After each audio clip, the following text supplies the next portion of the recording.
नमस्कार. आजच्या भागामध्ये आपण बघूया. इथे वैदेही मोनिकाला म्हणत असते, जे काही आपण वाईट कर्म करतो त्याचं फळ आपल्याला इथेच भोगायला लागतं.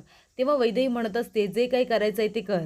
इथे मल्हारच्या घरामध्ये परत जाण्यासाठी तुला जितकी मनमानी करायची आहे, जेवढी कटकारस्थानं करायची आहेत ना, तेवढी ती कर, पण त्याचा काही उपयोग होणार नाही आहे. कारण खोट्यावरती सत्याची मात होतेच. तेव्हा इथे मोनिका म्हणत असते, काय म्हणायचं आहे तुला? तू हरवणार आहेस मला. तू हरवणार आहेस? अगं मी जर ठरवलं ना, तर आताच्या आता 2 सेकंदसुद्धा मला नाही लागणार तुझा श्वास बंद करायला.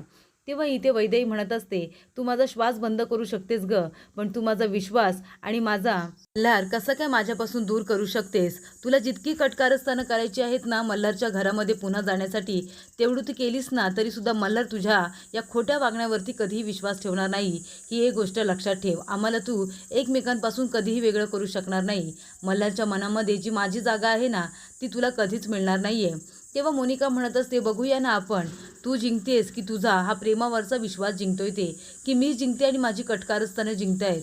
हे बघ, तुला जितकं राहायचं आहे ना या खोट्या विश्वामध्ये तेवढं तू जग, पण मी तुला आता त्या घरामध्ये पुन्हा कधीही येऊ देणार नाही, याची काळजी मी घेईन." तेव्हा इथे मोनिका म्हणत असते, "आता बघच तू, मी मल्हारच्या आयुष्यामध्ये पुन्हा माझी जागा कशी निर्माण करते ते."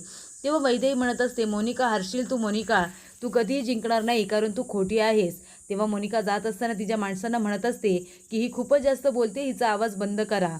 तेव्हा इथे आता वैदेहीचं तोंड लगेचच तो गुंड जातो आणि बंद करत असतो, कारण वैदेही जास्त काही बोलू नये म्हणून.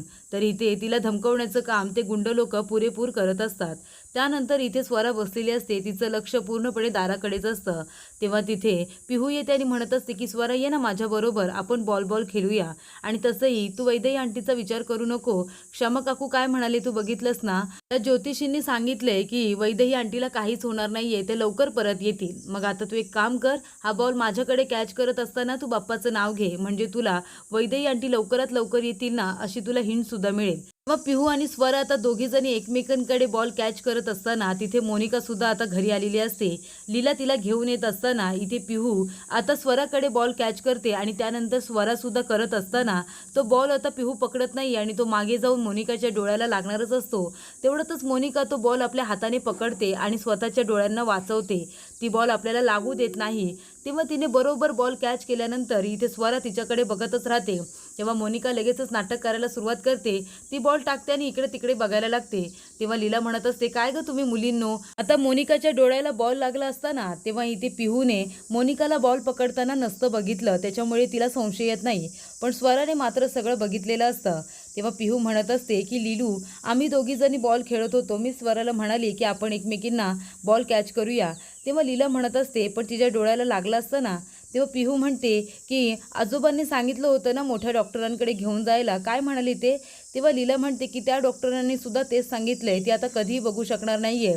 तेव्हा आता मोनिका तिथून गेल्यानंतर इथे स्वरा म्हणत असते, "म्हणजे मोनिका काकूला सगळं काही दिसतंय, ती नाटक करते का?" तेव्हा इकडे आता स्वराला तिच्यावरती संशय आलेला असतो. तर इथे शुभंकर आपल्या गाडीमध्ये बसलेला असताना तिथे अभिषेक येतो आणि विचारतो, की "काय झालं? वैदेहीचा काही पत्ता लागला का?" तेव्हा इथे शुभंकर म्हणत असतो, "तिचा काहीही पत्ता लागला नाहीये.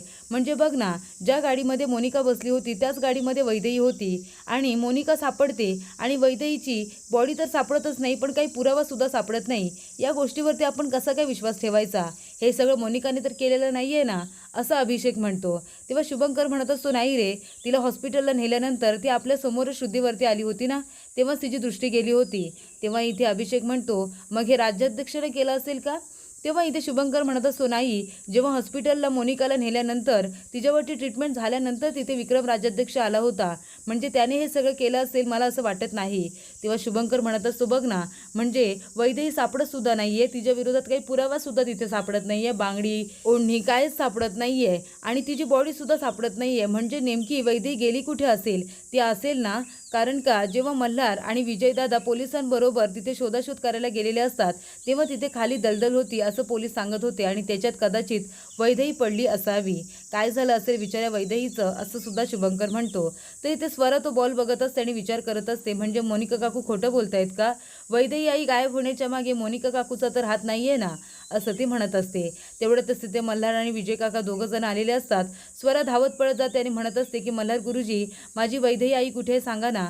म्हणजे क्षमा काकू म्हणत होत्या की वैदेही आई लवकरच सापडणार आहे म्हणून. त्यांना एक ज्योतिषी भेटलं होतं ना, त्याने सांगितलंय की वैदेही आईला काही झालेलं नाहीये, ती लवकरात लवकर घरी येईल. तेव्हा इथे मल्हार म्हणत असतो की अजूनही तिचा काही पत्ता लागलेला नाहीये, ती नाही सापडली आहे, असं म्हणून मल्हार जातो. तेव्हा स्वरा म्हणत असते, मामा तू रडू नकोस, वैदेही आईला काही होणार नाहीये, ती लवकरात लवकर सापडणार आहे, तू काळजी करू नको, आपण तिला शोधून काढू. तेव्हा इथे आता निरंजन मामा सुद्धा रडत तिथून निघून जातात. तेव्हा विजय काका आता क्षमाला म्हणत असतात की ते ज्योतिषी कोण होते जे तुला भेटले होते आणि त्यांनी तुला सांगितलं की वैदेही लवकरात लवकर घरी परत येईल म्हणून. तेव्हा क्षमा म्हणते, मला कुणीही ज्योतिषी भेटले नव्हते, स्वराने सकाळपासून काही खाल्लं नव्हतं म्हणून ती 2 घास खाईल या अर्थाने मी तिला ते खोटं बोलले होते, मला कुठेही ज्योतिषी सापडले नव्हते, असं ती म्हणते. तर इकडे आता निरंजन मामा वैदेहीचा फोटो बघत असतात आणि म्हणत असतात की वैदेही कुठे आहेस तू? अगं तुझ्या भावाला असं कोणी रडवतं का?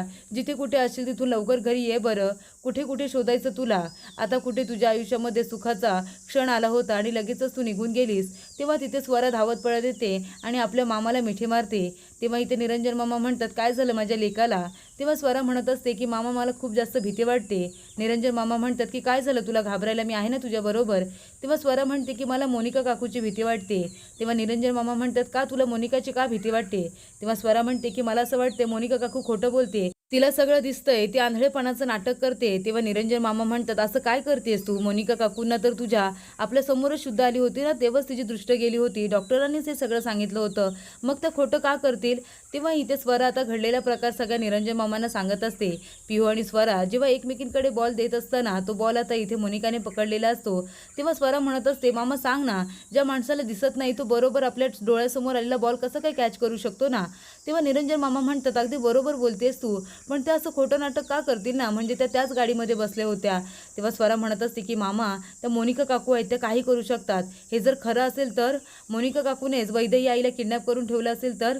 तेव्हा निरंजन मामा म्हणतात की स्वरा तू बरोबर बोलतेस, कदाचित हे खरं असेल, कारण का साधा एक पुरावा सुद्धा सापडत नाहीये की वैदेही त्या खाडीमध्ये पडलेली आहे, म्हणजे नक्कीच या सगळ्यामध्ये मोनिका काकू असेल. तेव्हा इथे स्वरा म्हणते, चल आपण आताच्या आता सगळं मल्हार गुरुजींना सांगूया. तेव्हा इथे निरंजन मामा म्हणतात की आताच काही सांगायला नको, मोनिका मॅडमच्या विरोधात आपल्याकडे एक सुद्धा पुरावा नाहीये. मल्हार सरांना सांगत असताना आपल्याकडे पुरावा तर हवाय ना, असं निरंजन मामा म्हणतात. तर इथे मल्हार रडत असतो वैदेहीचा फोटो बघून आणि तो म्हणत असतो की वैदेही तू मला सोडून जाऊ नकोस, किती वर्षानंतर आपल्या आयुष्यामध्ये सुख आलं होतं, तू माझ्या आयुष्यात परत आली होतीस, मी तुझ्याशिवाय नाही राहू शकणार, तू प्लीज मला सोडून जाऊ नकोस, असं मल्हार म्हणतो. तेव्हा तिथे आता विजय काका येतात आणि म्हणतात की मल्हार असं हरून जाऊ नकोस रे, सगळं काही संपले असं का वागतोयस तू? हे बघ मला माहिती आहे वैदेही कुठेही गेलेली नाही आहे, ती नक्कीच कुणाला तरी सापडली असेल, तिच्यावरती इलाजसुद्धा होत असेल, ट्रीटमेंट चालू असेल तिच्यावरती आणि ती नक्की परत येईल. तेव्हा मोनिका म्हणत असते की विजयदादा तुम्ही कशाला खोटी आशा देताय मल्हारला, आपण बघितलंय ना वैदेही कुठेही नाही आहे, वैदेही बरोबर नक्कीच काहीतरी घडलंय, ते आपल्याला सगळ्यांना सोडून निघून गेले आणि हे सगळं माझ्यामुळे झाले. म्हणजे बघा ना, मी आतापर्यंत वैदेहीला आणि मल्हारला खूप जास्त त्रास दिला, माझ्यामुळे दोघं जण वेगळे झाले, खरं तर या सगळ्याला मीच रिस्पॉन्सिबल आहे, कारण मी तुझ्या आयुष्यात आले नसते तर वैदेही तुझ्या आयुष्यात असती. तेव्हा इथे मोनिका म्हणत असते, तू मला मदत करू नकोस, तरीसुद्धा मी एवढी कटकारस्थाने केली तरी तू मला या घरामध्ये राहू दिलंस, माझी दृष्टी गेली तर माझ्याबरोबर तू बाहेर आलास, मला भरवलंस, माझी काळजी घेतलीस, पण आता मी एवढ्या काळजीच्या लायकीची सुद्धा नाही आहे, माझ्यामुळे हे सगळं घडलंय ना. बिचारी वैदेही मला वाचवता वाचवता खाडीमध्ये पडली, म्हणजे जाता जाता सुद्धा तिने माझा जीव वाचवला, हे सगळं माझ्यामुळे झाले मल्हार. वैदेही आता तुझ्याबरोबर असती जर माझं लग्न तुझ्याबरोबर झालं नसतं, उगाच जबरदस्तीने मी तुझ्या आयुष्यामध्ये आले आणि तुझ्या आयुष्यातली एवढी वर्ष मी वाया घालवली आणि आता कुठे तुम्ही दोघं जण एकत्र येत होता तर पुन्हा तुम्ही वेगळे झाला. मी डिवोर्स फाईल केलं होतं, मी तुला डिवोर्ससुद्धा देऊन जाणार होते, पण पुन्हा मी तुझ्या माथी मारण्यासाठी इथे आलेलीच आहे. तेव्हा इथे आता मोनिका म्हणत असते, तू माझी काळजी करू नकोस, आता मी इथे राहणार नाही, आता मी इथून जाते. तेव्हा ती जात असताना मुद्दामून ती दाराला धडक देते आणि खाली पडते. तेव्हा मल्हार तिला सावरायला जाणार, मोनिका म्हणते, नको मल्हार नको नको, तू मला आधार देऊस, मला आधाराची गरज नाही आहे, आता हे घर माझं नाही आहे. तेव्हा निरंजन मामा म्हणतात, हे बघ मोनिका, हे घर अजूनही तुझं आहे, तू जरी आता डिवोर्स फाईल झाला असेल तरी पण अजून तुमचा डिवोर्सची अजून प्रोसेस पूर्ण व्हायची बाकी आहे, तोपर्यंत या घरावरती तुझा सुद्धा अधिकार आहे, तुला कुठेही जायची गरज नाही आहे. मल्हार तू तरी मोनिकाला समजाव रे. तेव्हा इथे मल्हार आता मोनिकाकडे बघतो पण तो काहीसुद्धा बोलत नाही.